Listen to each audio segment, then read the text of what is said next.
नमस्कार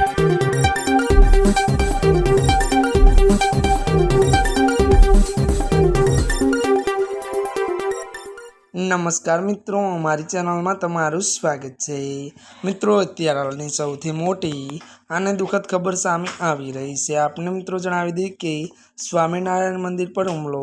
જી આ મિત્રો વિગતવાર વાત કરવામાં આવે તો ત્યારે મિત્રો જણાવી દઈએ કે મિત્રો વિદેશમાં વધુ એક હિન્દુ મંદિર ઉપર હુમલો કરવામાં આવે છે। ઓસ્ટ્રેલિયાના મેલબોર્નમાં બીએપીએસના સ્વામિનારાયણ ત્યારે મંદિર પર હુમલાની ઘટના ત્યારે મિત્રો સામે આવી છે। માહિતી અનુસાર સવારે મેલબોર્નના મિલ પાર્કમાં ત્યારે બીએપીએસ સ્વામિનારાયણ મંદિર પર હુમલો કરતા ખાલિસ્તાન સમર્થકોએ તોડફોડ કરી હતી। આ સાથે મંદિરની દિવાલો પર ઉશ્કેરણીજનક મેસેજ પણ લખ્યા હતા। મળતી વિગતો અનુસાર વધુ જણાવી દઈએ કે ખાલિસ્તાની સમર્થકોએ જનરલ સિંહે ત્યારે ભીડવાલાએ શહીદ ગણાવ્યા હતા। આ સાથે ભારત અને મોદી સરકાર વિરુદ્ધ સૂત્રો પણ લખ્યા હતા। હિન્દુ કાઉન્સિલ ઓફ ઓસ્ટ્રેલિયાના પ્રમુખ મકરંદ ભાગવતે આ ઘટના પર દુઃખ વ્યક્ત કરતા કહ્યું કે આ મંદિર શાંતિ, ભક્તિ અને એકતાનું પ્રતીક છે।